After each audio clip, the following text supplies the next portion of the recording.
Okey.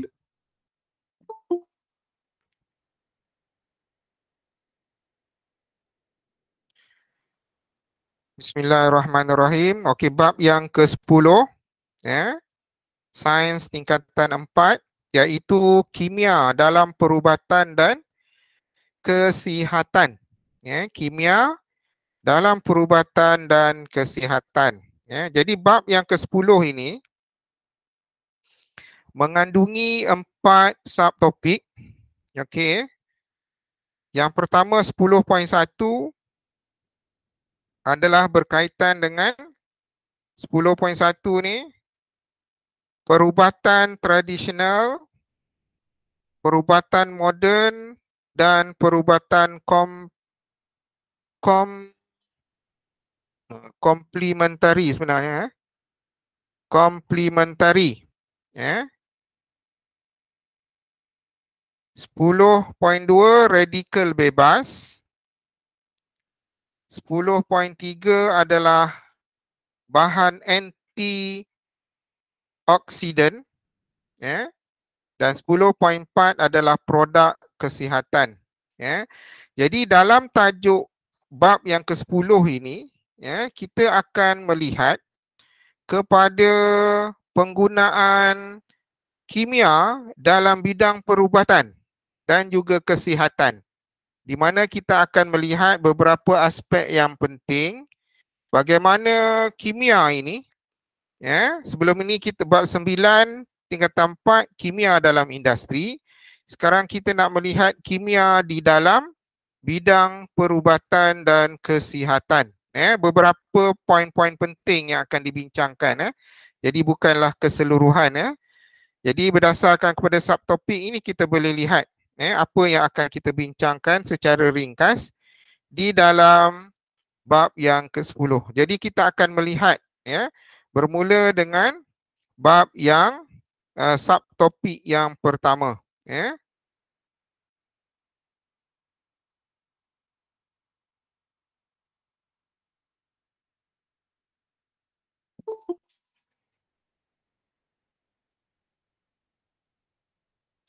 Okey.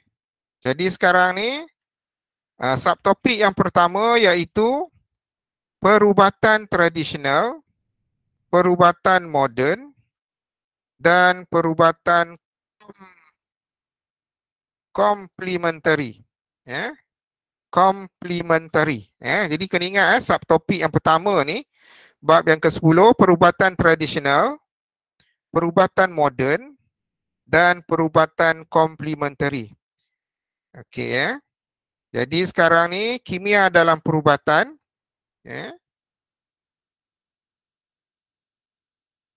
Kita akan lihat kepada beberapa poin-poin penting yang ada di dalam subtopik yang pertama ini.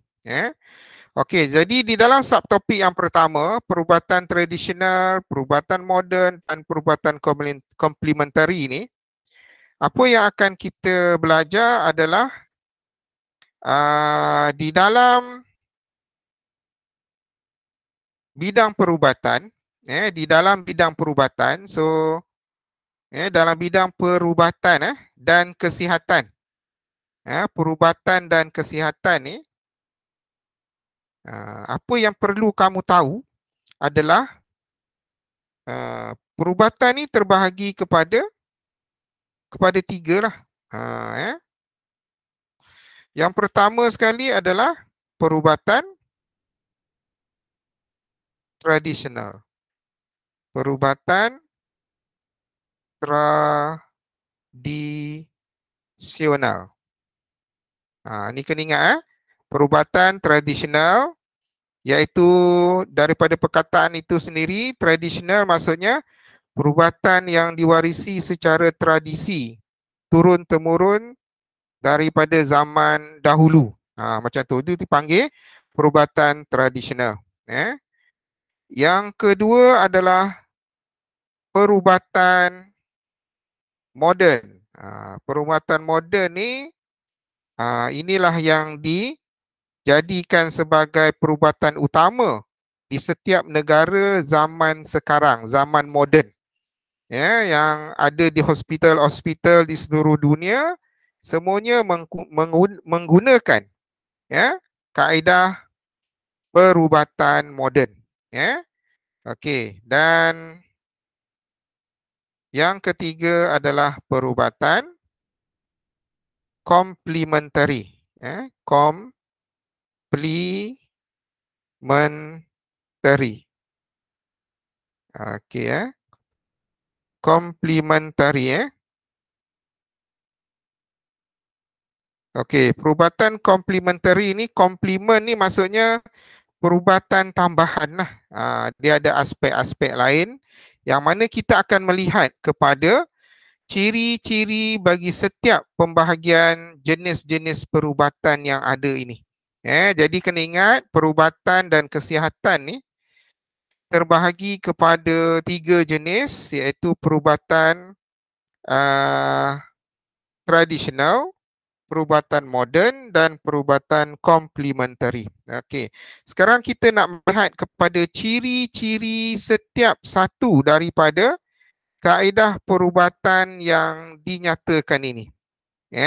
Okey, yang pertama kita lihat dahulu kepada perubatan tradisional.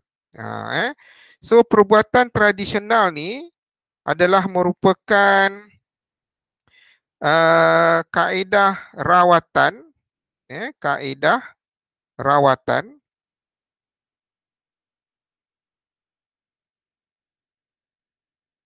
yang diwarisi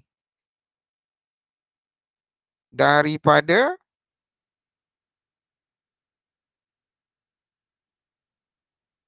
generasi dahulu, generasi terdahulu.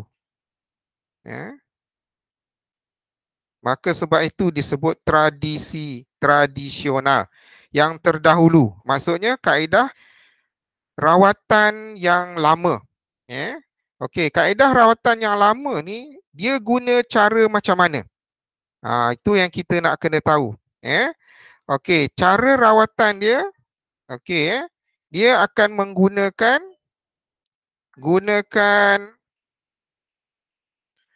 tumbuh-tumbuhan, tumbuh-tumbuhan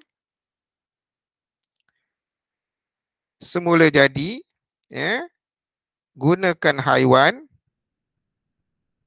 dan bahan semula jadi. Bahan semula jadi. Itulah ciri yang kedua berkaitan dengan perubatan tradisional ini. Okey, jadi orang terdahulu dia akan gunakan tumbuh-tumbuhan ini ataupun haiwan ataupun bahan-bahan yang ada di sekeliling kita, yang kebanyakannya daripada tumbuh-tumbuhan, haiwan, dan dijadikan sebagai ubat untuk merawat sesuatu penyakit. Jadi dengan cara begini, kaedah perubatan ini membolehkan seseorang itu dirawat.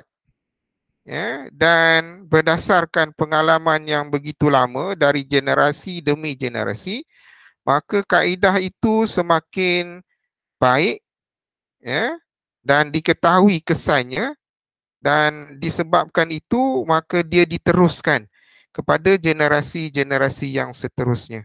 Maka jadilah dia suatu perkembangan perubatan tradisional. Okey, jadi selain daripada ini, ciri-ciri yang ada dalam perubatan tradisional ini adalah keberkesanan dia. Ada yang masuk.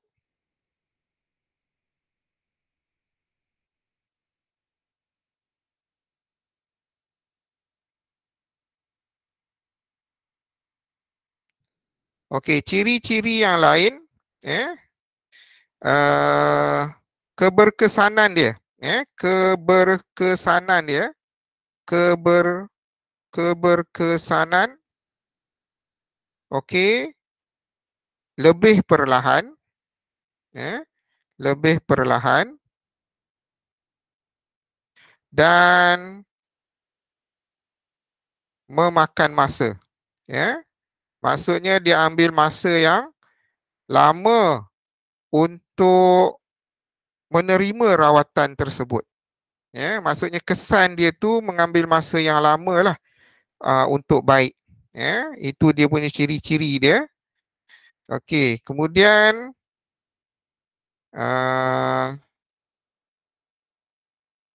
berdasarkan kepada pengalaman perawat itu sendiri. Pengalaman rawatan.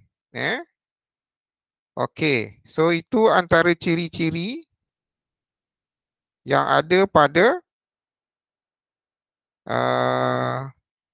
perubatan tradisional. So banyak menggunakan bahan semula jadi untuk merawat sesuatu penyakit.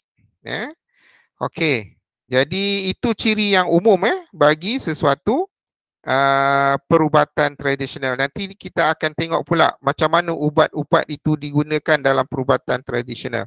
Sekarang ni secara umum dahulu, kita akan lihat.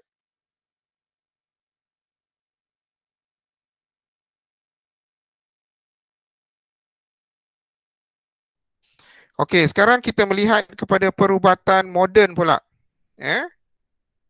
Okey, perubatan moden ini, berdasarkan kepada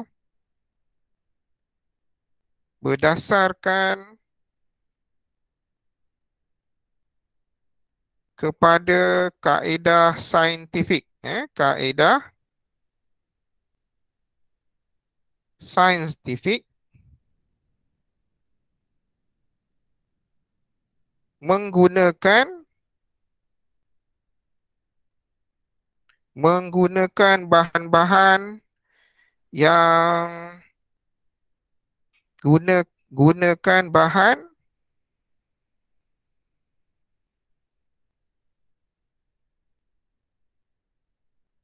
dadah, gunakan bahan bersumberkan dadah sebagai ubat.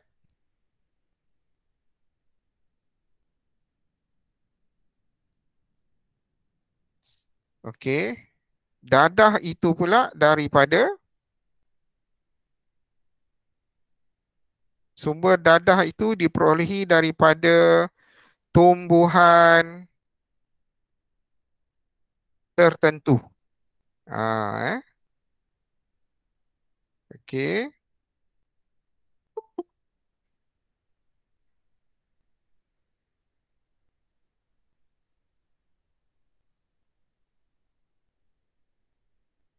Okey, kemudian kaedahnya pelbagai, kaedah pelbagai. Okey, daripada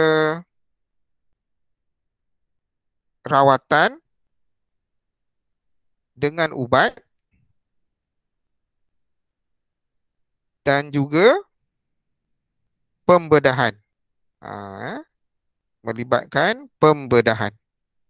Jadi sebenarnya ciri-ciri untuk perubatan moden ini dia banyaklah, tapi yang paling utama perbezaan dia adalah dalam perubatan moden ni ubat yang digunakan tu adalah dalam bentuk dadah. Yang dadah ini pula boleh, sebenarnya ubat itu dua jenis lah. Satu yang diperolehi daripada daripada tumbuhan tertentu dan diperolehi secara sintetik, iaitu dibuat di makmal berdasarkan kepada kaedah saintifik.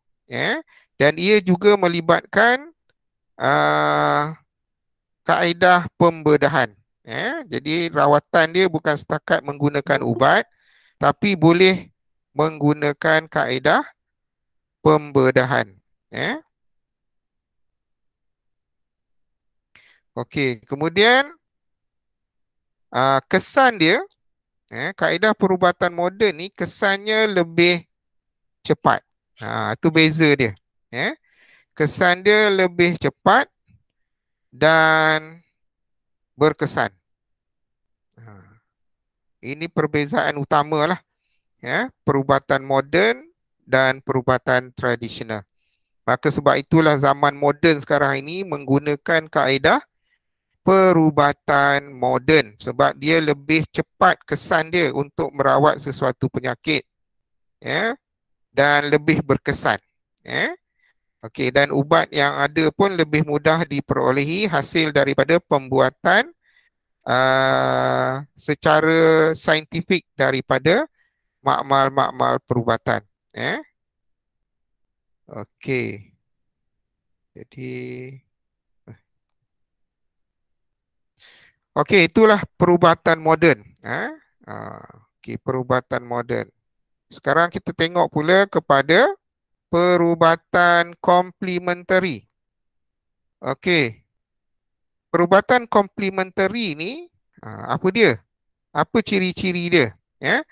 Okey, perubatan komplementari ni secara mudah dia melibatkan kepada rawatan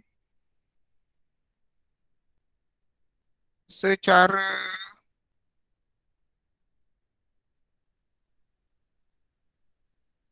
emosi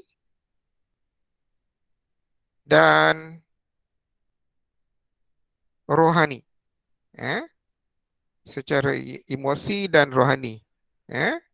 Dan pelbagai kaedah digunakan.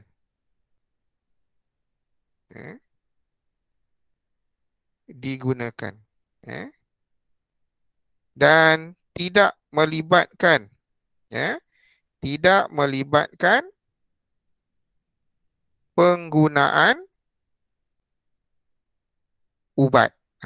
Jadi dalam perubatan komplementari ini, dia tidak melibatkan penggunaan ubat-ubatan.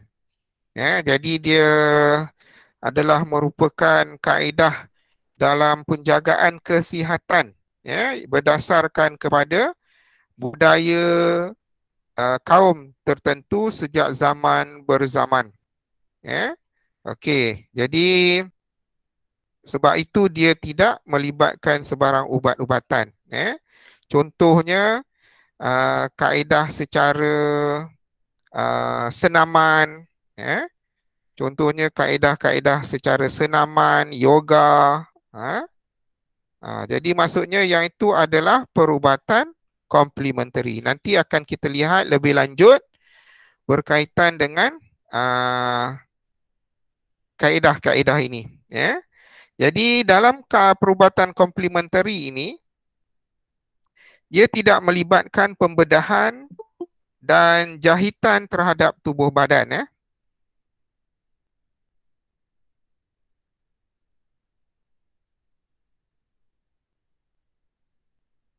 Okey, so tidak melibatkan ubat, tidak melibatkan pembedahan.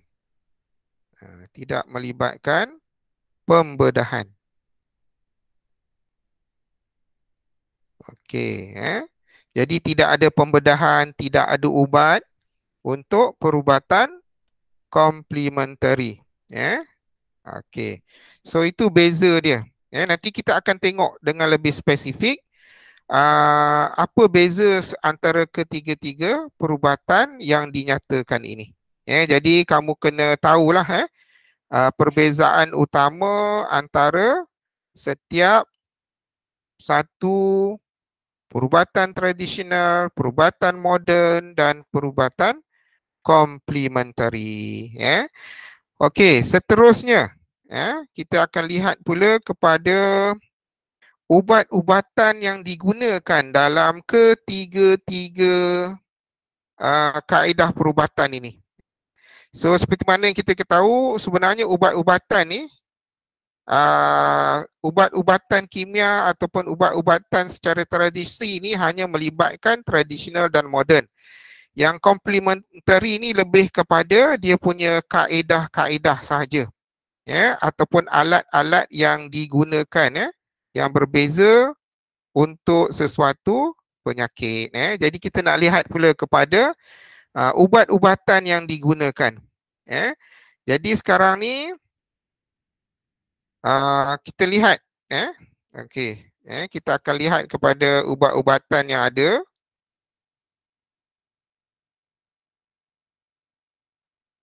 Okey, ubat-ubatan.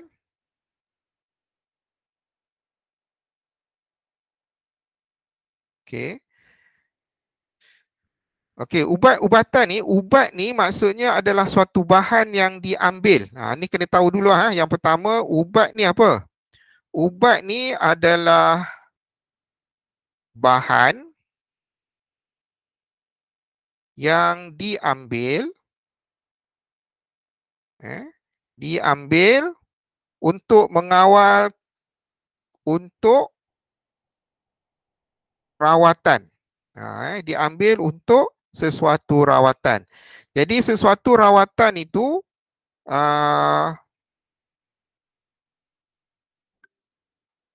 untuk rawatan mengawal kesihatan. Mengawal kesihatan dan juga dan untuk mencegah penyakit. Mencegah penyakit. Jadi ubat inilah, itulah yang dimaksudkan dengan ubat. Jadi ubat tu kalau berdasarkan kepada jenis, ada ubat yang merupakan ubat tradisional. Ubat ni pula dia boleh ada dua lah sebenarnya. So ubat atau bahan ini kita boleh bahagikan kepada dua jenis yang umum lah. Dua jenis, iaitu yang pertama adalah ubat semula jadi, iaitu ubat yang diperolehi daripada sumber semula jadi. Okey. Dan yang kedua adalah ubat sintetik. Okey, ubat sintetik ni adalah ubat yang dibuat oleh manusia berdasarkan pengetahuan kimia dan juga sains, dan dihasilkan menggunakan peralatan-peralatan yang ada di dalam makmal. Jadi ini ubat sintetik maksudnya ubat buatan manusia. Ubat semula jadi adalah ubat yang diperolehi daripada sumber semula jadi secara segar, tanpa melalui proses-proses kimia. Dia tak ada proses-proses kimia. Kalau ubat sintetik ni dia akan melalui pelbagai proses-proses kimia untuk dihasilkan. Okey, so ini dua jenis ubat ni. Jadi kalau kita lihat sebenarnya pembahagian kepada jenis perubatan tadi, ubat semula jadi ni, okey, biasanya digunakan dalam perubatan tradisional.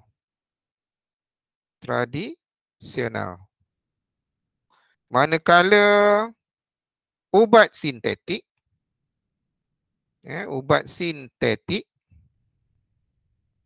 digunakan dalam perubatan moden. Okey.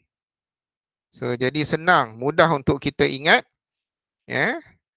Ubat semula jadi ni biasanya digunakan dalam perubatan tradisional, dan ubat sintetik, perkataan sintetik di situ digunakan dalam perubatan moden. Nanti kita akan tengok pula ubat-ubat ni pula ada pembahagian dia pula.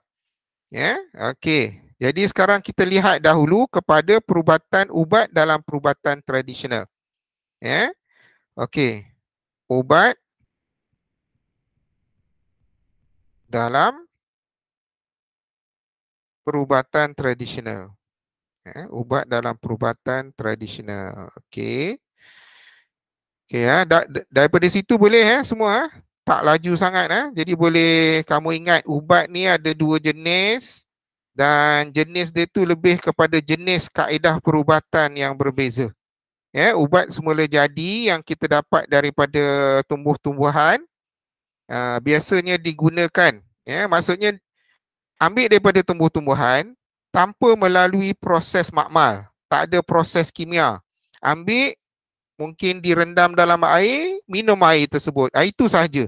Tanpa sebarang penggunaan bahan-bahan kimia ataupun proses-proses kimia dalam perubatan tradisional. Jadi itu lebih kepada perubatan tradisional. Sekarang kita nak lihat contoh-contoh ubat semula jadi ni dalam perubatan tradisional. Contoh-contoh dia. Okey contoh-contoh dia.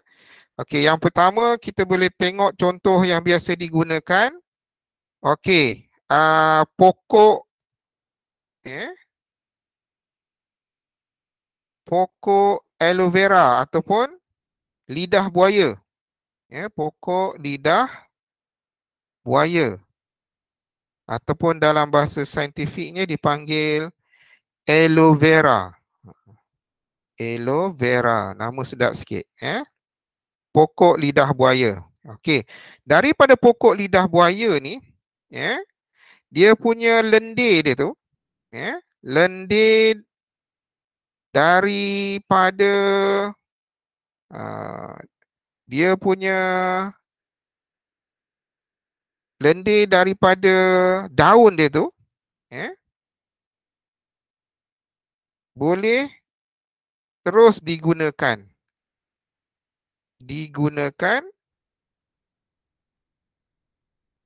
untuk rawatan kulit. Rawatan kulit. Okey, so ada, kalau kita ambil daun lidah buaya tersebut, kemudian kita potong, jadi akan dapat lendiran dia. Lendir dia tu boleh digunakan untuk merawat kulit muka, kulit tangan, ataupun kalau mengalami luka pada kulit, terkena benda panas, contohnya, maka boleh disapukan, sapukan lendiran tersebut, lendir daun lidah buaya. So inilah kaedah dalam perubatan tradisional. So ubat dia terus ambil daripada secara semula jadi daripada tumbuh-tumbuhan ataupun haiwan. Okey, ini contoh yang pertama. Okey, contoh yang kedua. Contoh yang kedua, ginseng. Ginseng. Okey, ginseng ini adalah merupakan suatu tumbuhan yang biasa digunakan, sangat popular di dalam perubatan tradisional Cina. Sangat popular dalam tradisional Cina. Okey, jadi ginseng ini tujuan dia untuk menjaga kesihatan badan. Maksudnya badan, untuk menjadikan badan lebih kuat, lebih sihat, tidak lemah dan tidak lesu, maka ginseng ini digunakan. Macam mana cara digunakan? Okey, biasanya ginseng ini dipotong dan dipanaskan di dalam air. Dipanaskan dalam air dan diminum. Air rebusan tersebut. diminum air rebusan tersebut. Jadi bila kita panaskan ginseng tersebut di dalam air, bila dah mendidih, kemudian dalam tempoh yang agak lama, sejam, 2 jam, kemudian air itu sejuk sikit, kita boleh minum. Simpan dan minum setiap hari. Setiap hari 1 cawan, pagi dan petang. Okey, itu untuk menjaga kesihatan. Sebab di dalam ginseng itu ada bahan-bahan yang baik untuk kesihatan tubuh badan manusia, untuk mengelakkan rasa penat, letih dan lesu, dan sebagainya. Okey, so itu contoh yang kedua. Contoh yang ketiga. Contoh yang ketiga ni selalu ada. Halia. Halia ni biasanya digunakan. Ambil halia ni, halia potong kecil-kecil guna untuk dalam masakan. Kemudian kalau nak buat dari segi rawatan tradisional dia adalah dia sama juga kaedahnya, sebabnya dia gunakan ubat-ubatan secara semula jadi tanpa melalui proses kimia. So biasanya air rebusan halia, air rebusan sama juga macam ginseng tadi, rebusan diminum. Air rebusan halia tu diminum,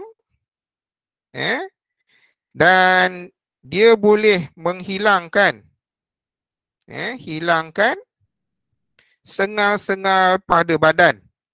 Hilangkan sengal-sengal pada badan dan juga membuang angin. Jadi kalau ada siapa-siapa yang jenis ada banyak angin dalam badan, dan angin itulah yang menyebabkan badan kita rasa sakit. Jadi biasanya nak buang angin tu, salah satu daripada caranya yang paling baik adalah dengan meminum rebusan air halia. Jadi halia ni sebenarnya sangat baik, ubat tradisional yang sangat baik. Mudah saja kita potong sedikit halia ni ataupun potong kecil-kecil, kemudian kita rebuskan dia, air rebusan itu kita minum. So boleh membuang angin yang ada dalam badan. Okey, ni yang ketiga. Yang keempat, contoh lain adalah banyak lagi banyak contoh-contoh yang ada yang boleh diperolehi daripada sumber-sumber alam semula jadi. Contoh macam buah zaitun. Buah zaitun, daripada buah zaitun tu boleh dapat minyak zaitun. Buah zaitun boleh ada minyak zaitun. Okey, so minyak zaitun ni biasanya diminum dan dia adalah merupakan banyak khasiat daripada minyak zaitun ini. Minyak zaitun yang ori lah, dia bukan yang ditapis punya. Boleh diminum, 1 sudu besar pagi, 1 sudu besar petang. So untuk kesihatan badan, dia boleh memelihara kesihatan badan kita dan juga boleh merawat banyak jenis penyakit. Jadi kamu boleh carilah. Okey, dan banyak lagi yang ada daripada sumber-sumber alam semula jadi. Okey, itu adalah contoh ubat tradisional yang digunakan dalam perubatan tradisional. Okey, sekarang kita nak lihat pula kepada ubat moden. Ubat moden. Ubat moden dalam perubatan moden. Ubat moden. Okey.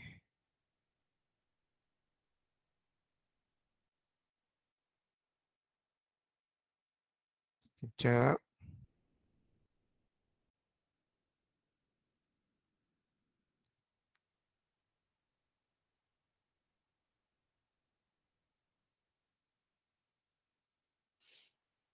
Okey.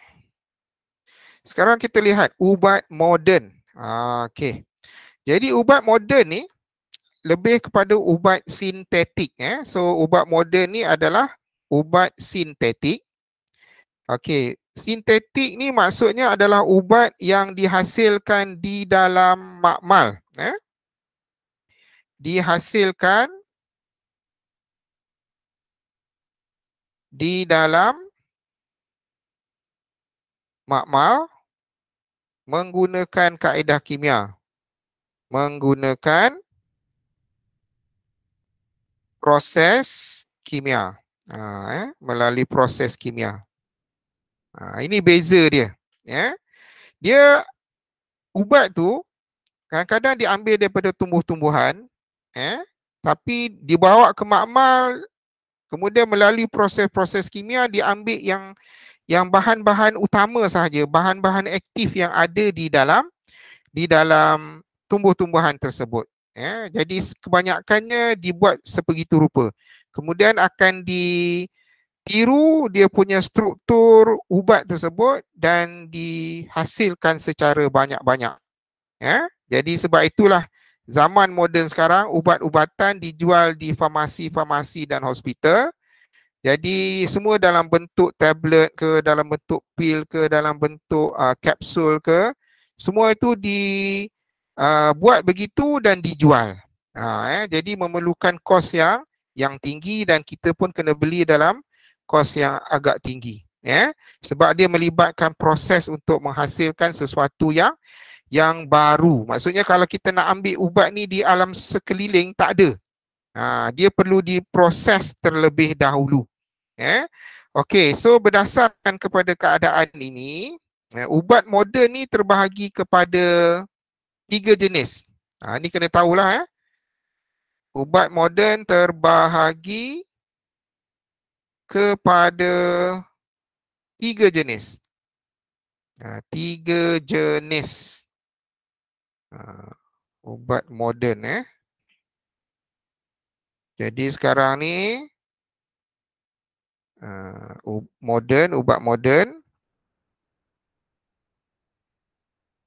ada 3 jenis. Okey, apa yang pertama? Ubat moden yang pertama adalah dipanggil sebagai analgesic. Analgesic. Okey, nama-nama ni kalau boleh hafal lah. Analgesic. Analgesic. Yang kedua dipanggil antibiotik. Antibiotik. Okey. Dan yang ketiga, nama ubat ni, jenis ubat psikoterapeutik. Terapeutik. Okey. So inilah 3 jenis ubat moden. 3 jenis ubat moden.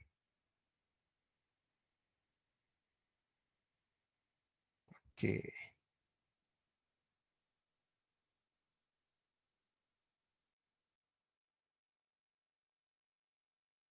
Ya. Okey.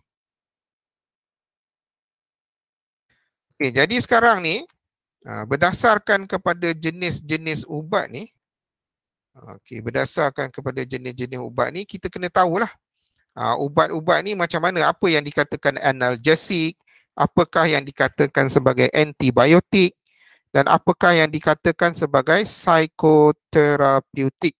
Psikoterapeutik. Okey, yang pertama kita tengok the analgesik. Okey, analgesik ni paling mudah dia ubat tahan sakit lah. Ubat tahan sakit. Jadi semua ubat tahan sakit untuk melegakan kesakitan, mengurangkan kesakitan adalah merupakan ubat dalam kumpulan analgesik. So contoh-contohnya kamu pun boleh tahu. Contohnya paracetamol, iaitu Panadol. Paracetamol ni Panadol lah. Okey, Panadol tu sebenarnya Panadol tu nama syarikat, brand dia Dia bukannya nama ubat tapi dah sebut dah biasa Panadol. Okey, Panadol lah. Tapi nama bahan yang sebenarnya bahan kimia dia adalah paracetamol. Sebenarnya panjang lagi tapi diringkas dengan paracetamol. Okey, contoh lain aspirin. Okey, yang lain lagi codeine. Codeine. Okey, ini contoh-contoh nama ubat tahan sakit. So termasuk dalam kumpulan analgesic. Okey, yang kedua pula adalah antibiotik. Apalah pula masuk ni. Aris Mursyidi.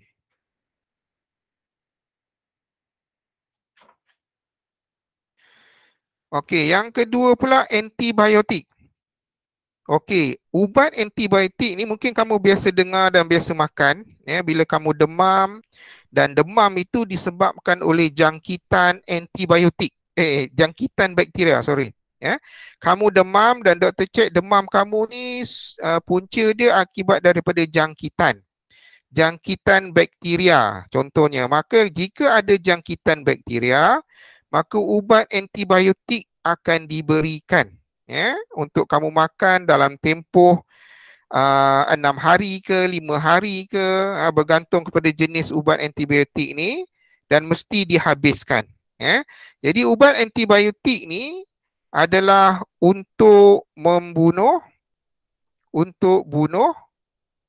bakteria. Untuk bunuh bakteria. Jadi dia digunakan untuk penyakit jangkitan bakteria. Penyakit jangkitan bakteria. Okey. So sekarang ni bila sebut penyakit jangkitan bakteria, maksudnya kalau penyakit itu disebabkan jangkitan selain daripada bakteria. Sebab kamu dah belajar masa form 1 lagi, mikroorganisma, yang form 5 pun dah ada lagi belajar tambahan. Mikroorganisma ni ada 5 jenis, daripada virus, bakteria, kulat, protozoa, alga. Jadi 5 jenis mikroorganisma ni yang banyak menyebabkan penyakit. Ada 3 jenis, iaitu virus, bakteria dan juga kulat. Tapi yang untuk ubat antibiotik ni, dia hanya sesuai bagi penyakit-penyakit yang disebabkan oleh bakteria. Jadi kalau penyakit tu disebabkan oleh jangkitan bakteria, maka antibiotik boleh digunakan sebab dia akan membunuh bakteria. Kalau penyakit itu disebabkan oleh virus, maka antibiotik tidak boleh digunakan sebab memang tak sesuai dan dia pun tidak boleh bunuh virus. Jadi kalau untuk virus pula kena guna ubat antivirus. Ni antibiotik kena ingat untuk bakteria sahaja. Tolong ingat. Okey.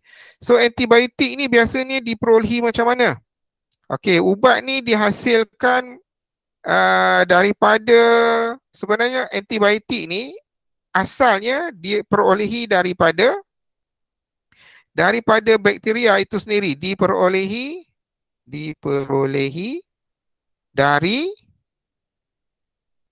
bakteria dan kulat. Bakteria dan kulat.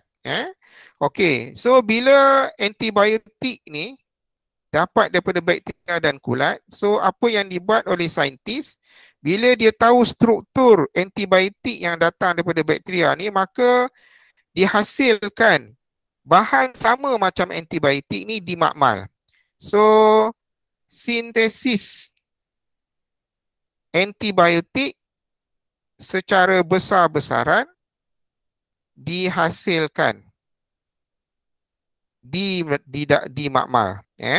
Jadi maksudnya bila dah dapat tahu macam mana rupa bentuk, struktur kimia dia, struktur atom, struktur bagi antibiotik yang asal ni daripada bakteria ni, maka saintis akan mengkaji dan mereka cipta bentuk yang sama di dalam makmal.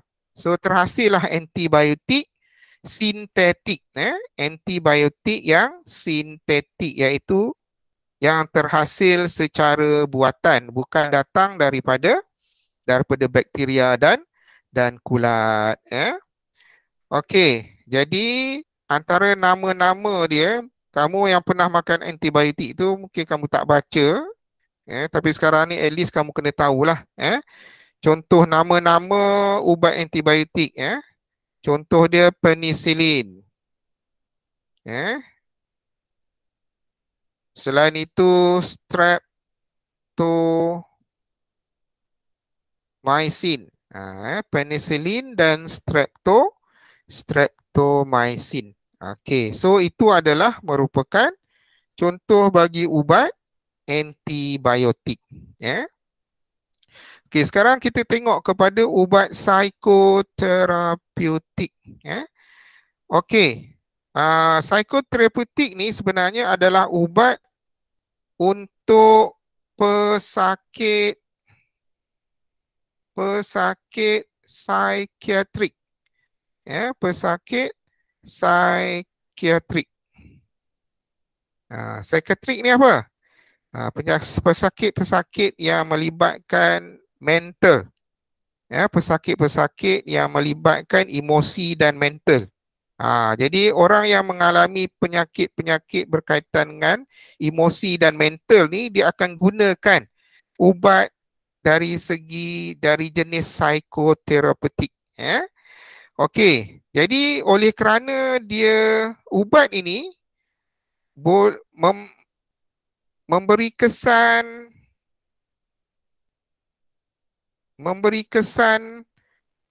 kuat kepada otak. Dia boleh kawal otak. Dia boleh kawal otak, maka oleh sebab itu ubat ini hanya boleh diberikan oleh doktor yang merawat seseorang pesakit. Dia tidak boleh sewenang-wenangnya diambil. Sebab dia sangat bahaya.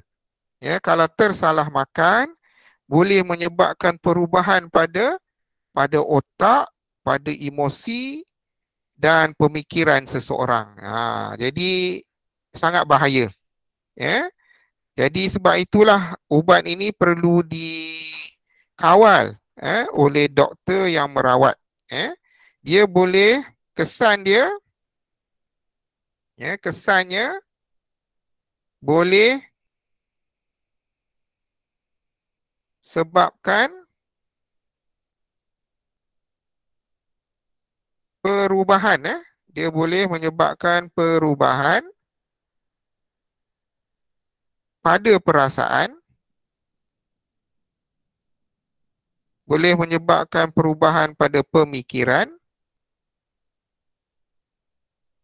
dan kelakuan seseorang. Jadi sebab itu perlu dikawal dengan tegas. Okey, kemudian ubat ni sama jugalah, semua ubat sintetik yang dihasilkan oleh doktor. Okey, ubat ni sebenarnya ada 3 jenis. Ada tiga jenis. Ada 3 jenis ubat psikoterapeutik ni. Okey, yang pertama dipanggil sebagai stimulan. Stimulan ni adalah perangsang. Ubat perangsang. Dia boleh merangsang dan mengaktifkan kelakuan otak, badan dan perasaan pesakit. So dia ubat perangsang. Bahayalah. Stimulan. Okey, yang kedua adalah antidepresan. Antidepresan ni depress. Maksudnya untuk orang yang ada kemurungan. Depress, dia tekanan perasaan. Ubat untuk kemurungan lah. Paling utama sekali. Ubat untuk kemurungan. Jadi biasanya doktor bila dah detect seorang itu ada penyakit kemurungan, so dia akan bagi ubat antidepresan. Anti tu depression tu depress murung. Dia ada keadaan kemurungan ini dan nama-nama ubat dia adalah, tak perlulah kamu tahu nama-nama tu pun. Yang ketiga dipanggil antipsychotic. Antipsychotic. Psikotik. Kamu ingat yang ni je lah. Okey, ubat ini adalah ubat penenang. Penenang. Jadi kalau jiwa meracau dan sebagainya, kalau di hospital, maka doktor akan bagi ubat penenang ini. Ubat antipsychotik. Di mana ubat ini akan menyebabkan seseorang yang sangat mengamuk ke, meracau ke ataupun apa-apa saja akan bagi ubat penenang. So dia akan tenang dan tidur. Ini lebih kurang kepada ubat tidur jugalah. So contoh-contohnya banyaklah. Barbiturat, dozapin, haloperidol, tranquilizer. Contoh-contoh nama ubat. Tranquilizer. Barbiturat. Barbiturat. Ini nama-nama ubat penenang itulah. So inilah 3 jenis ubat dalam kategori psikoterapeutik yang digunakan untuk merawat pesakit-pesakit mental dan juga emosi. Jadi ada 3 jenis. Stimulan, ubat perangsang untuk mengaktifkan semula otak yang mungkin ada masalah otak, dan juga untuk merangsang badan dan juga perasaan seseorang pesakit. Antidepresan untuk yang kemurungan dan antipsychotik adalah ubat penenang untuk orang yang meracau dan sebagainya. Jadi ini 3 jenis ubat moden yang perlu kamu tahu, kena hafal, kena faham dan kena ingat. Ubat moden, analgesik, antibiotik dan psikoterapeutik. So ubat tahan sakit, diulang balik, ubat tahan sakit tu adalah dalam jenis analgesik. Kalau kita sakit kepala dan sebagainya, kita ambil paracetamol 500 mg. Itu ubat tahan sakit. So dalam kategori analgesik. Antibiotik pula adalah ubat untuk membunuh jangkitan bakteria.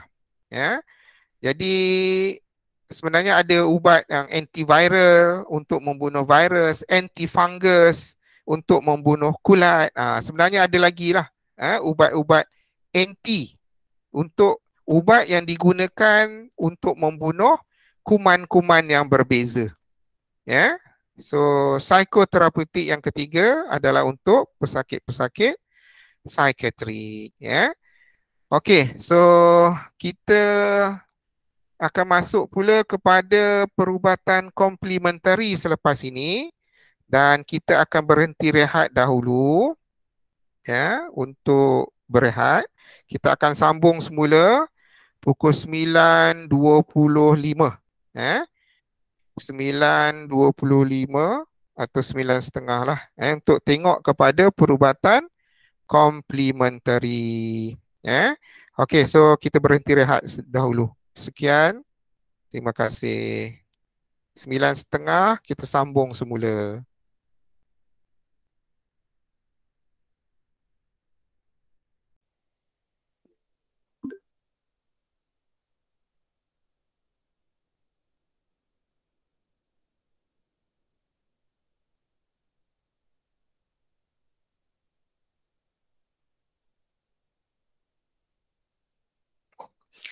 Okey, kita sambung pembelajaran kita.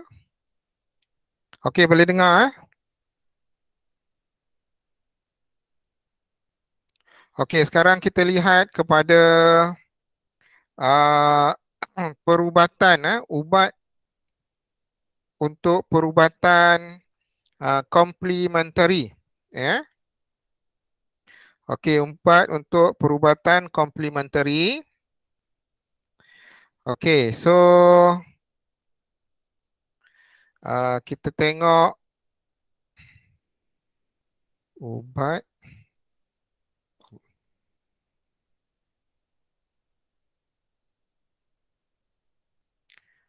Okey, ubat untuk perubatan komplementari. Okey. Okey, untuk ubat-ubatan ini,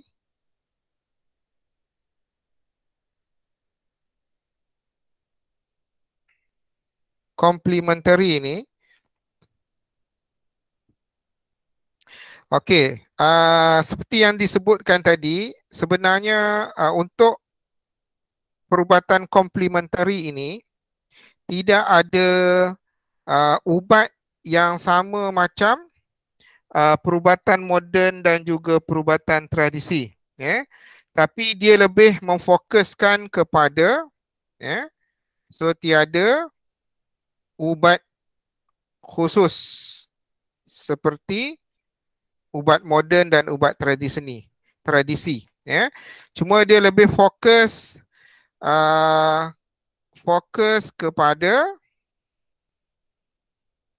kepada usaha merawat,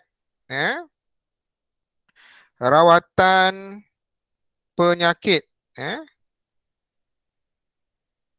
secara memastikan, pesakit sihat, rawatan penyakit dengan memastikan pesakit sihat. Ini dia, perubatan komplementari, dan dia bertindak secara holistik, melibatkan fizikal,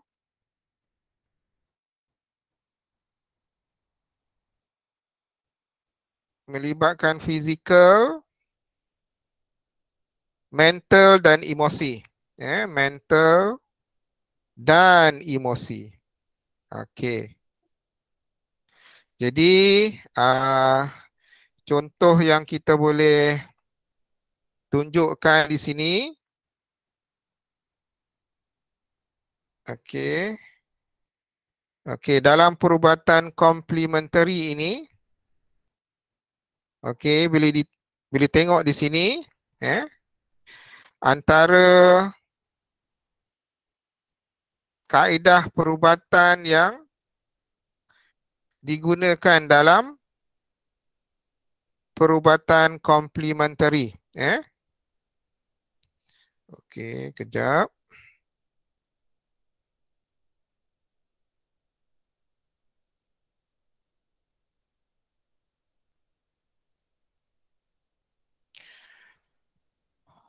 Okey, antara contoh-contoh perubatan komplementari yang sering digunakan di Malaysia adalah seperti yang ditunjukkan di sini.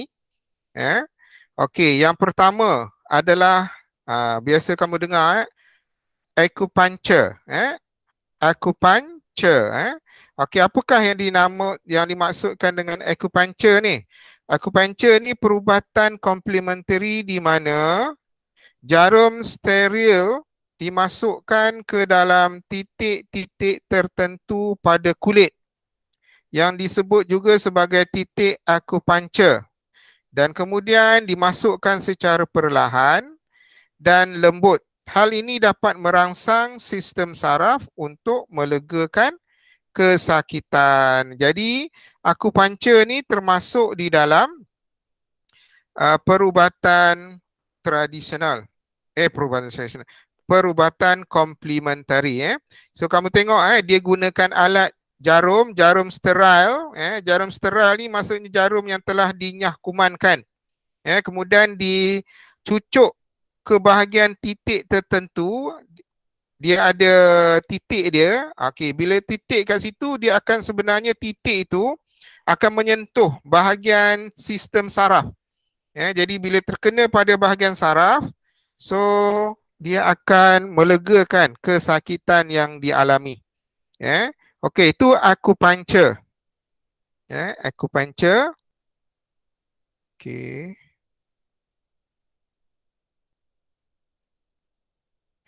Okey, yang seterusnya, yang kedua adalah chiropractic. Chiropractic. Okey.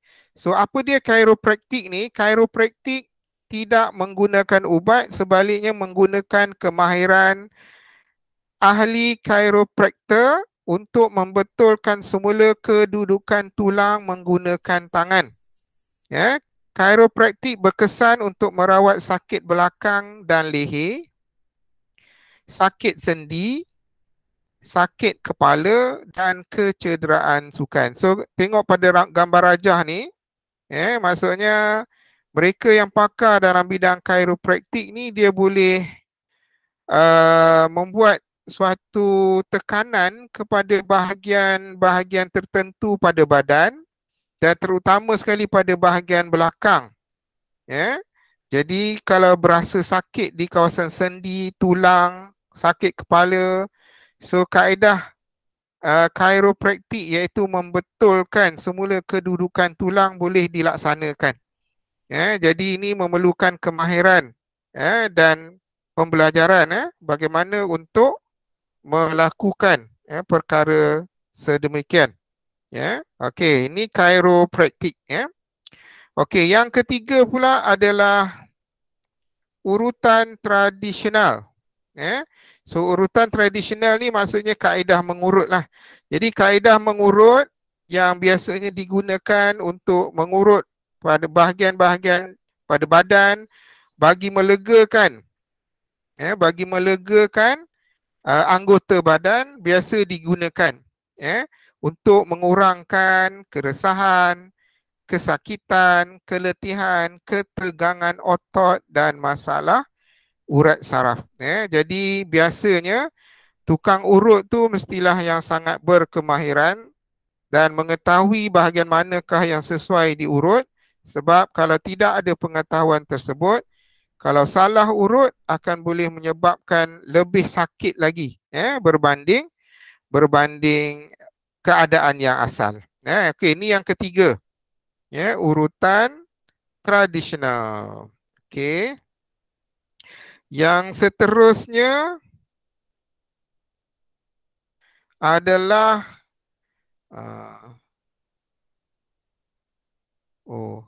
yang seterusnya adalah homeopati. Homeopati. Cikgu tak ni pula. Okey, yang seterusnya adalah homeopati. Homeopati. Okey, ini yang keempat. Okey, apa dia homeopati ni? Homeopati ni adalah suatu kaedah perubatan komplementari. Dia menggunakan ubat. Okey, ni guna ubat untuk dimakan. Ini yang walaupun secara umumnya perubatan komplementari ini tidak menggunakan ubat, tapi ada pengecualian dalam homeopati ni. Homeopati dia akan gunakan ubat untuk dimakan bagi rawatan. Okey, so ubat yang digunakan ni boleh digunakan untuk penyembuhan penyakit. Okey, ubat dia diperolehi. Ubat dibuat daripada sumber tumbuhan. Dibuat daripada sumber tumbuhan. Jadi kalau nak beralih kepada perubatan homeopati dan ubat dia biasanya berasa manis. Dan sangat sensitif kepada ubat-ubatan moden. Jadi kalau ada ubat-ubatan moden bertemu dengan ubat homeopati ni, ubat homeopati ni boleh menyebabkan dia jadi tidak berkesan, tidak berfungsi. Okey, yang seterusnya adalah terapi herba. Okey, terapi herba. Okey, terapi herba ni dia menggunakan tumbuhan ataupun bahagian tumbuhan yang tertentu untuk mengubati sesuatu penyakit. Jadi penggunaan herba ni lebih diyakini oleh orang ramai kerana sumber semula jadi dan tidak mendatangkan kesan sampingan dan tidak mengandungi kandungan dadah yang memudaratkan kesihatan. Jadi terapi herba ni dia guna herba tumbuhan. Guna herba tumbuhan. So herba tumbuhan ini pada bahagian tertentu tumbuhan, so diambil dan dijadikan sebagai rawatan untuk sesuatu penyakit. Okey, inilah sebagai contoh, ada 5 contoh untuk perubatan komplementari.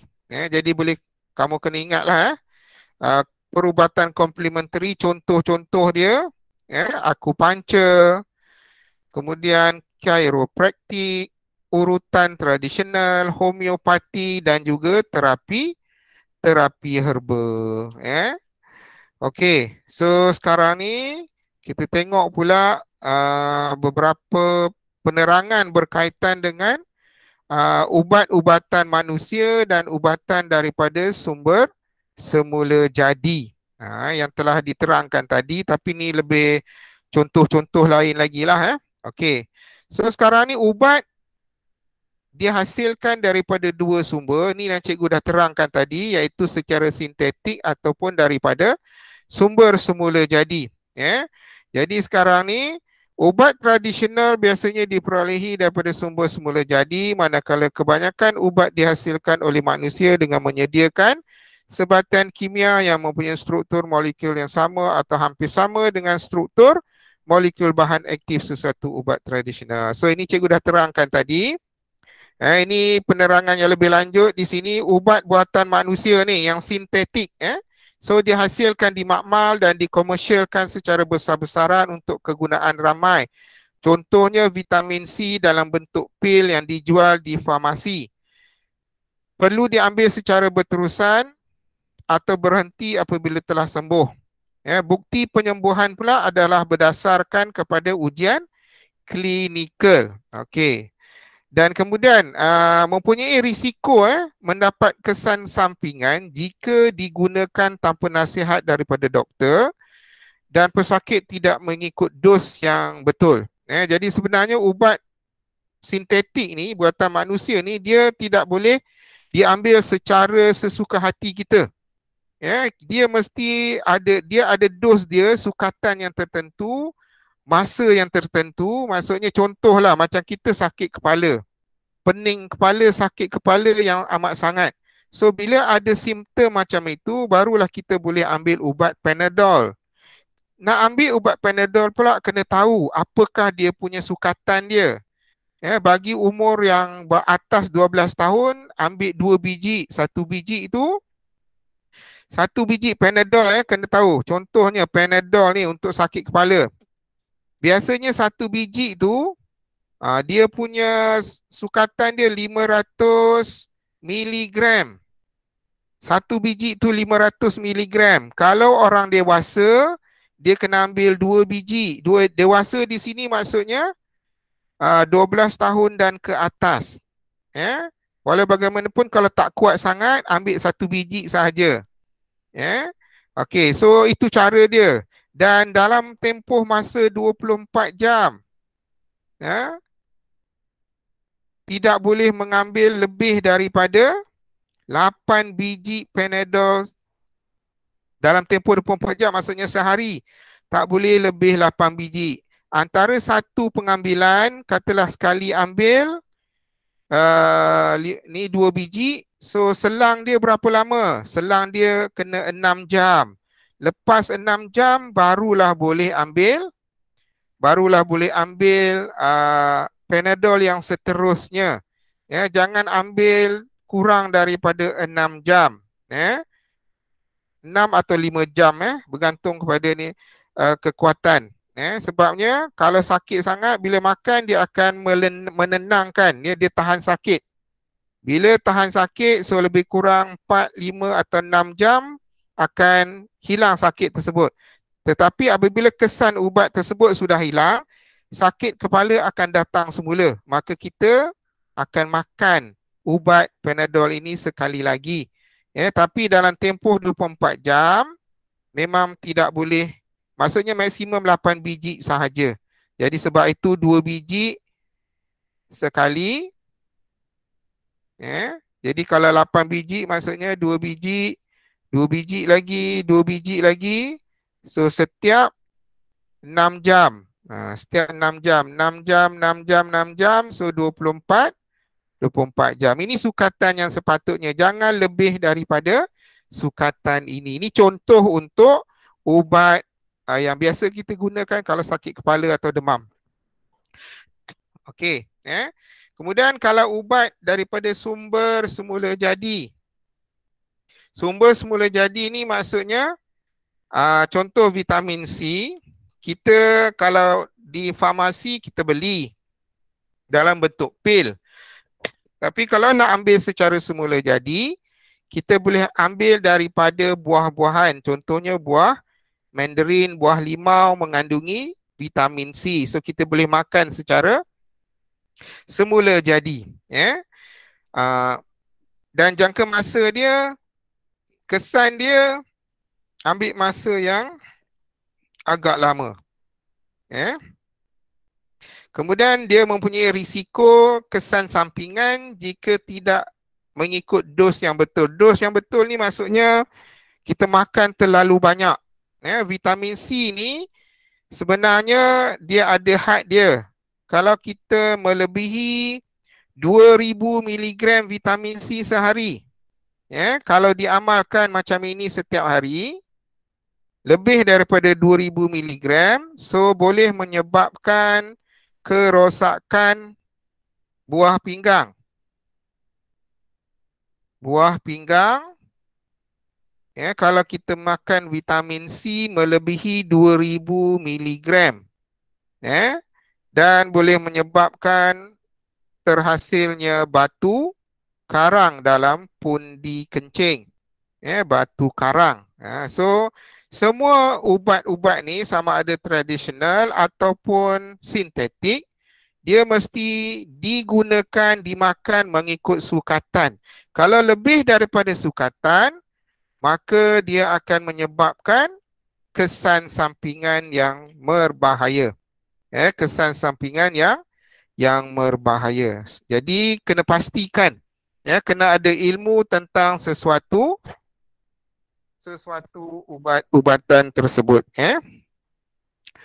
Okey, seterusnya, kalau kita lihat kepada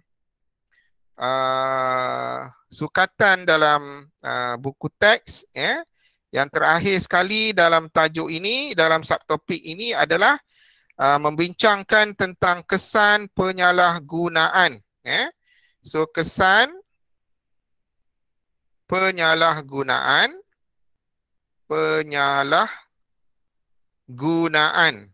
Ini yang cikgu dah sebut dah tadi, sebentar tadi. Ubat-ubatan ini. Ubat-ubatan. Jadi secara asasnya, secara asas ni semua ubat, ubat selamat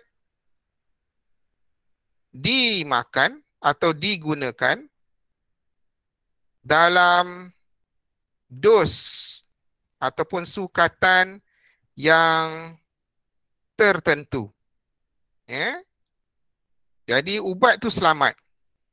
Apabila dos melebihi had, maka ia memberikan kesan buruk, kesan buruk kepada manusia, kepada yang menggunakannya. Jadi kena ingat, semua ubat tu bermaksud dia ada sukatan dia yang perlu dipenuhi. Kalau kita menyalahgunakan, maksudnya had dia lebih daripada yang sepatutnya, kemudian masa yang dimaksudkan penggunaan itu sepatutnya dalam tempoh 6 jam baru makan yang seterusnya, tapi lepas 2-3 jam je makan lagi, itu maksudnya dah menyalahgunakan ubat-ubatan yang ada. So jadi semua ini akan membawa kesan buruk kepada manusia. Kesan buruk dia memang banyaklah, yang paling teruk sekali akan menyebabkan kematian. Kematian tu yang paling ni, paling berbahaya. Yang lain-lain kesan sampingan dia, kesan sampingan dia seperti alahan, kalau kita ambil berlebihan, muntah, menyebabkan sakit kepala, sebab ubat tu dah berlebihan. Sakit kepala, demam, pensan, dan banyak lagi lah kesan-kesan sampingan yang boleh berlaku kalau kita tidak mengikut dos ataupun sukatan yang ditentukan. So sangat penting untuk kita mengetahui bagaimanakah cara penggunaan sesuatu ubat-ubatan, sama ada tradisional ataupun ubat moden. Okey, jadi kita mesti mengetahui ubat yang digunakan ni mesti atas tujuan yang betul, dan kita gunakan tu setelah mendapat preskripsi dipanggil daripada doktor, ataupun maksudnya mendapat cadangan ataupun nasihat daripada doktor. Sebab ubat itu dengan tujuan yang betul, iaitu untuk menyembuhkan penyakit. Jadi apabila tujuan itu sudah tidak betul, cara dan kaedahnya tidak betul, maka ia bukan saja tidak menyembuhkan penyakit, maka malah ia akan membawa kepada kesan-kesan buruk yang lain, kesan sampingan daripada penggunaan ubat-ubatan ini. Jadi kita perlu memahami keadaan ini berkaitan dengan subtopik yang pertama dalam perubatan tradisional, perubatan moden dan perubatan komplementari. Okey, jadi penggunaan ubat-ubatan ini semua perlu mengikut panduan dan guideline yang telah ditentukan oleh pihak para doktor yang mengetahui bagaimana sepatutnya sesuatu ubat itu digunakan. Sentiasa membaca label, melihat kepada cara ubat itu diguna pakai. Jangan main ambil sahaja. Keadaan banyak berlaku di mana kadang-kadang kita tersalah ambil ubat, ingatkan ubat tu ubat Panadol. Tanpa membaca label pada ubat tersebut, terus ambil dan makan. Sedangkan ubat tersebut sebenarnya ubat darah tinggi. Jadi bila tersalah makan sebab tak baca label, maka itu akan menyebabkan kesan buruk yang lain pula. Ubat Panadol tapi makan ubat darah tinggi.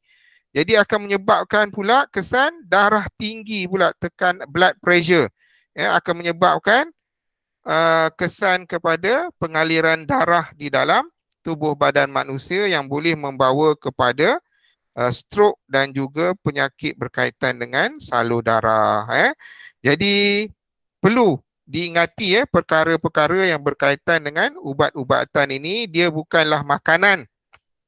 Dia bukan makanan. Jadi kena ingat yang tu. Dia adalah ubat untuk rawatan sesuatu penyakit. Okey, so untuk hari ini kita berhenti setakat itu dulu. Jadi kita akan sambung dengan subtopik yang seterusnya untuk pada minggu hadapan insya-Allah. Jadi untuk hari ini terima kasih banyak-banyak. Assalamualaikum warahmatullahi wabarakatuh. Terima kasih cikgu. Okey, sama-sama.